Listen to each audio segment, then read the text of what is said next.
আওয়ামী লীগ গুম খুন করে স্বৈরাচার হয়েছে, আর বিএনপি গুম খুন করার মানসিকতা নিয়ে ক্ষমতায় বসেছে। তারা হবে জাতীয় বেঈমান, মুনাফিক এবং জাতীয় গাদ্দার।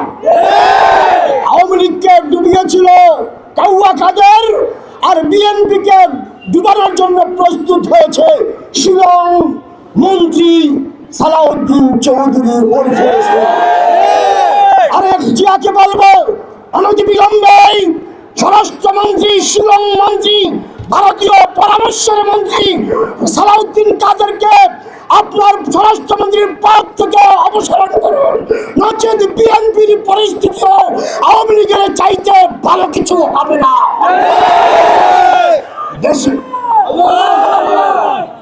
আপনাদের ইলিয়াস আলী সহ কয়েক হাজার লোককে আওয়ামী লীগ গুম করেছে, এরপরেও আপনারা গুম অধ্যাদেশ বাতিল করেন।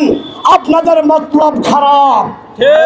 দেশের মানুষ আওয়ামী লীগের মতো জালেম গুম খুনিকে যেমন তাড়িয়ে দিল্লি ট্রান্সফার করেছে, মনে রাখবেন আপনাদের জায়গা দিল্লি হবে না, আপনাদের জায়গা হবে বঙ্গোপসাগর।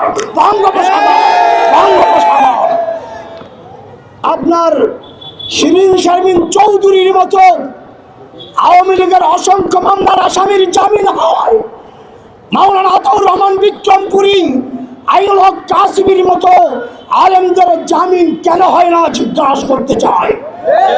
যদি আপনারা আগামী এক সপ্তাহের মধ্যে নির্দোষ আলেমদের মুক্তি না দেন, প্রয়োজনে আমরা বাংলাদেশের অন্যান্য দলের সাথে পরামর্শ করে আপনাদের বিরুদ্ধে আন্দোলন সংগ্রাম করতে বাধ্য হব।